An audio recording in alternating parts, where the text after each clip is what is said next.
जब निकलथस गोरी हरियर साड़ी पहिर के, माँ कसम गोरी बवा लगथस रे। तोर मुस्कान ले दिन बन जाथे रे, दिल मोर तोर नाव गुनगुनाथे रे। का देखथस बाबू इतका मुस्का के, आजा बात कर धीरे धीरे आके। मोर घलो मन तोर ऊपर आथे, सच्चा मैं होही सच्चा मैं होही त दिल मुस्काथे मुस्काथे।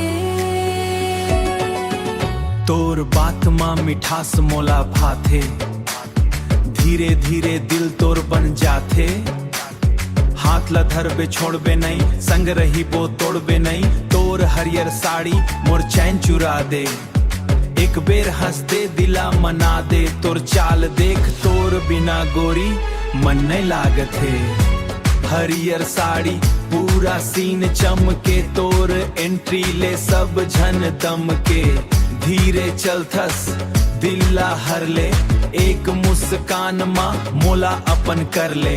लालित ऑफिशियल 8 गांथे माया के बीट, दिल के अंदर बजते स्वीट स्वीट।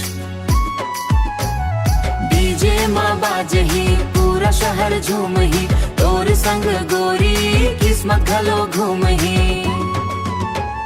नहीं चाही सोना नहीं चाही हार, तोर संग जीना बस यही प्यार। तोर नाव ले गीत बना थो, रोज तोर सपना दिल में सजा थो। सुन बाबू सुन झूठ नोलबे मैं करबे त संग में चलबे, छोड़बे नहीं जन्म भर। जब निकलथस गोरी हरियर साड़ी पहिर के, माँ कसम गोरी बवा लगथस रे। तोर मुस्कान ले दिन बन जाथे रे, दिल मोर तोर तोर नाव गुनगुनाथे रे। जब निकलथस गोरी हरियर साड़ी पहिर के, माँ कसम गोरी बवा लगथस रे। तोर मुस्कान ले दिन बन जाथे रे।